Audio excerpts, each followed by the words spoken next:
दोस्तों आज की आपको ब्रेकिंग न्यूज़ बता चलूँ कि इस्लामाबाद निज टीवी हम न्यूज़ ने दावा किया है कि पीडीएम ने इस्तीफों के बाद लॉन्ग मार्च का फैसला भी मौखर कर दिया। निजी टीवी हम न्यूज़ ने ज़राए के हवाले से कहा है कि मौलाना फजल रहमान की रिहाइशगाह पर होने वाले इजलास में रहनुमाओं ने तजवीज़ दी कि लॉन्ग मार्च सेनेट इंतखाबात के बाद होना चाहिए। ज़राए का कहना है कि पीडीएम रहनुमाओं ने मौसम और सेनेट इंतखाबात के बाद लॉन्ग मार्च मौखर करने की तजवीज़ दी।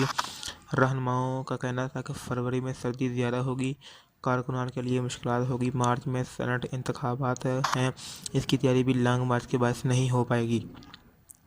पीडीएम रहनुमाओं का कहना है कि पीडीएम सेनेट इंतखाबात में भरपूर तरीके से उतरना चाहती है। पीडीएम रहनुमाओं ने इत्तफाक किया कि लॉन्ग मार्च के आखिरी हफ्ता में होगा, इसलिए सर्दी के बायस यानी कि आवाम के लिए घरों से बाहर निकलना भी मुश्किल होगा। इसलिए जो लॉन्ग मार्च है वो इंशाल्लाह मार्च के आखिरी हफ्ते में किया जाएगा। इसलिए सेनेट इंतखाबात भी हैं जिनकी वजह से तैयारी भी नहीं हो पाएगी, मुकम्मल तौर पर तैयारी में मुश्किलात पैदा होंगी। इसलिए उन्होंने लॉन्ग मार्च को फ़िलहाल मुखर कर दी है और मार्च के आखिरी हफ्ते में इंशाल्लाह लॉन्ग मार्च किया जाएगा। आज की वीडियो में इतना ही, मिलते हैं न्यू वीडियो में।